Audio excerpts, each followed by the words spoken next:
Kita sering banget kan ngomongin soal kemerdekaan. Tapi pernah kepikiran nggak sih apa artinya benar-benar merdeka? Coba deh bayangin, gimana rasanya hidup tanpa bos yang ngatur-ngatur, tanpa harus bayar sewa ke tuan tanah, dan ini yang paling ekstrim, bahkan tanpa ada negara yang mengontrol hidup kita. Ini bukan cuma bebas dari penjajah loh, ini bebas secara total, secara ekonomi, sosial, semuanya. Kedengarannya kayak mimpi ya, tapi ide gila ini ternyata pernah dicoba. Serius, hampir 100 tahun lalu di Spanyol, jutaan orang biasa, ya petani, buruh, pelayan, mereka benar-benar berusaha bikin dunia kayak gitu jadi nyata. Pabrik mereka ambil alih, ladang dikelola bareng-bareng, kota diurus sendiri. Ini bisa dibilang salah satu eksperimen sosial paling gede dan paling nekat di abad ke-20. Dan ini semua terjadi di tengah-tengah perang saudara yang brutal. Pertanyaannya, kenapa cerita sehebat ini kayak hilang di telan bumi? Kok jarang banget kita dengar? Nah ini yang mau kita bongkar sama-sama. Oke, untuk ngerti ceritanya, kita harus time travel sedikit nih. Mundur ke Spanyol di awal tahun 1930-an. Bayangin aja, negara ini tuh lagi retak parah. Bukan cuma retak, tapi udah kayak terbelah dua karena jurang sosial yang, wah, dalam banget. Bener-bener kayak langit dan bumi.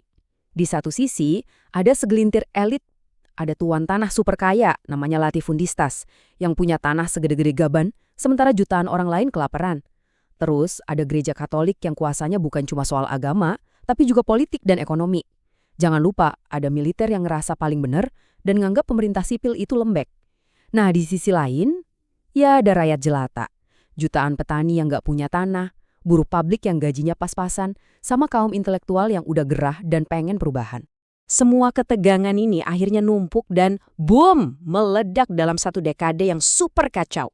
Mulai dari kudeta militer, terus ada harapan baru pas Republik Kedua lahir dengan janji-janji reformasi. Tapi setiap kali ada usaha perbaikan, kaum konservatif langsung ngamuk.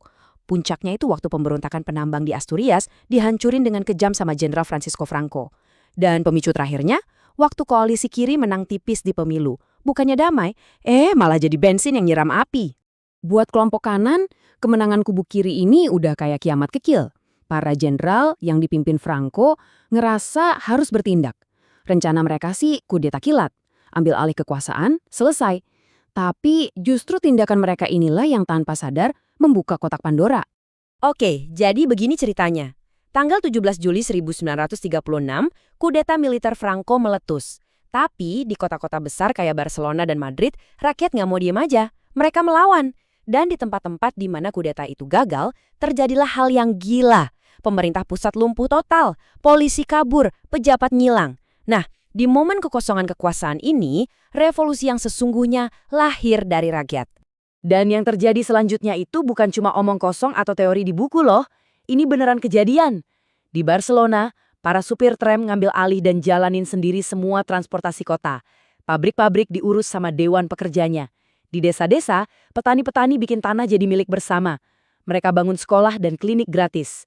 Gilanya lagi, ada beberapa desa yang bahkan gak pakai uang sama sekali. Semuanya diatur ulang dari nol, oleh rakyat untuk rakyat. Pasti tahu George Orwell kan? Penulis buku 1984. Nah, dia datang ke Spanyol buat ikut berjual. Dan dia ngelihat semua ini dengan mata kepalanya sendiri.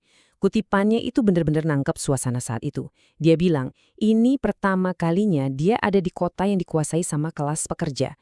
Di mana pelayan nggak perlu nunduk-nunduk lagi. Di mana semua orang setara. Kebayang nggak sih atmosfer kebebasan yang dia rasain? Tapi, seindah apapun mimpi ini, ada satu masalah besar. Eksperimen luar biasa ini lahir di tengah-tengah perang saudara yang lagi berkecamuk. Dan yang bikin lebih tragis, justru di dalam kubu anti-fasis sendiri, mereka malah pecah.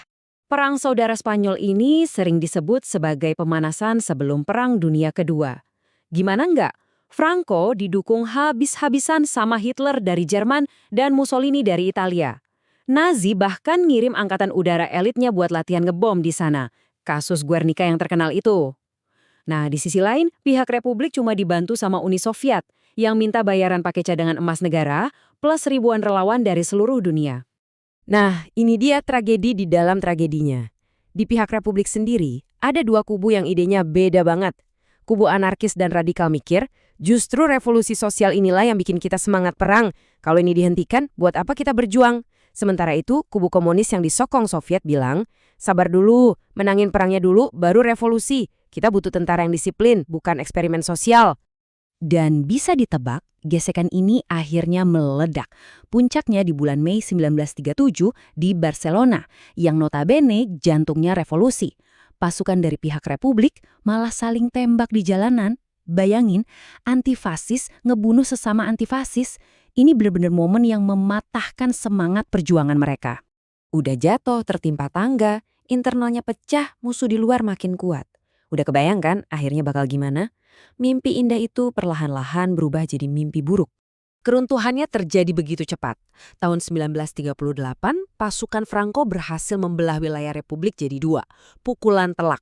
Usaha terakhir dari pihak Republik buat nyerang balik di pertempuran Ebro gagal total.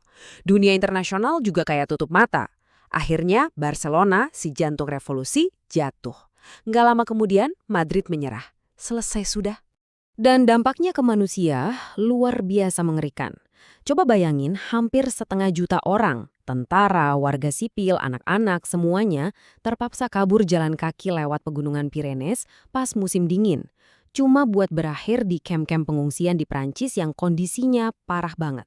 Tanggal 1 April 1939, Franco mengumumkan, perang telah berakhir. Dan dengan kalimat singkat itu dimulailah era kediktatoran yang gelap selama hampir 40 tahun. Semua hasil revolusi, pabrik kolektif, tanah bersama, kebebasan, semuanya dilenyapkan tanpa sisa. Oke, jadi kita balik lagi ke pertanyaan di awal tadi. Kenapa cerita yang segitu besarnya ini bisa terlupakan? Dan kenapa sekarang kita perlu mengingatnya lagi? Jawabannya, jujur aja, simple tapi menyakitkan. Sejarah itu ditulis oleh pemenang. Rezim Franco bukan cuma membantai lawan-lawannya, tapi mereka juga berusaha membantai ingatan tentang apa yang pernah dicapai oleh rakyat. Mereka mau dunia cuma tahu satu hal, pilihan satu-satunya adalah tunduk pada diktator. Tapi faktanya nggak bisa dihapus. Apa yang terjadi di Spanyol dari tahun 36 sampai 39 itu jadi bukti nyata, bukti terbesar dalam sejarah modern bahwa masyarakat yang berjalan tanpa bos, tanpa tuan tanah, tanpa negara yang menindas itu bukan cuma khayalan. Itu pernah ada, pernah nyata dan dijalani oleh jutaan orang. Pada akhirnya cerita ini ninggalin kita sebuah pertanyaan yang dalam banget. Walaupun revolusi ini dihancurkan, apakah sebuah mimpi yang gagal itu nggak ada nilainya sama sekali? Mungkin justru pelajaran terbesarnya bukan tentang kalah atau menang, tapi tentang betapa luar biasanya potensi manusia biasa saat mereka berani mengambil nasib mereka ke tangan mereka sendiri. Gimana menurut Anda?